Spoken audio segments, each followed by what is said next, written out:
ka Chineke bata, ọ bụ ya bụ eze nke otito. Ya bụ maka Sọnde nke anọ n'oge anyị na-atụ anya maka ọbịbịa onye nwe anyị Yesu Kristi.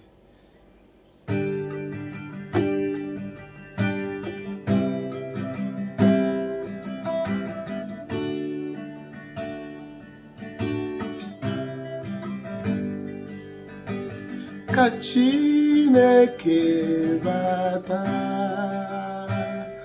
ọ bụ ya bụ eze nke otito.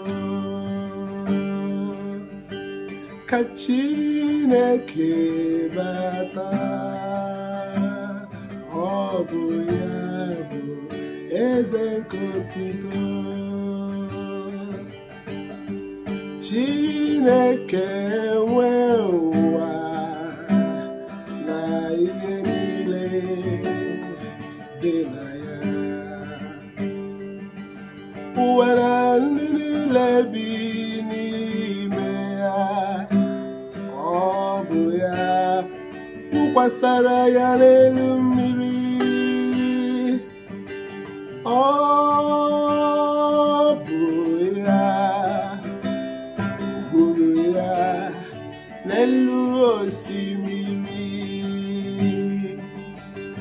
Ka Chineke bata, ọ bụ ya bụ eze nke otito. Onye nwere ike irigoro ugwu nke onye nwe anyị? Onye nwere ike nọ ebe ya dị nsọ?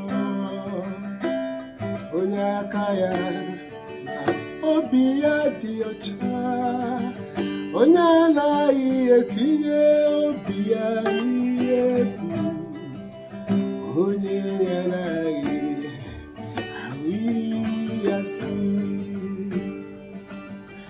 Ka Chineke bata, ọ bụ ya bụ eze nke otito.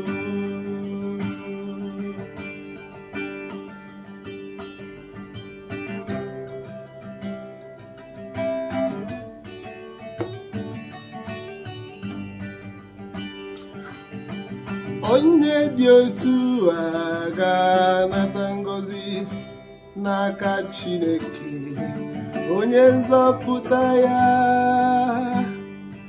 Ọ bụ ụdị ndị dị otu a na-achọ onye nwe anyị.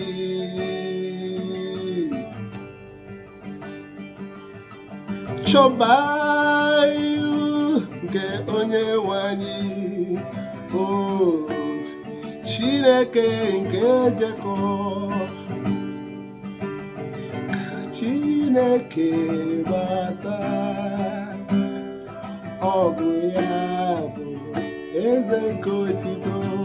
Ka Chineke bata, o ka Chineke bata,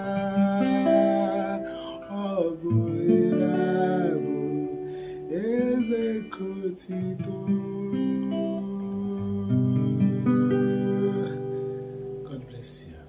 Happy Christmas in advance. Almighty God bless you, the Father, Son, and Holy Spirit. Amen.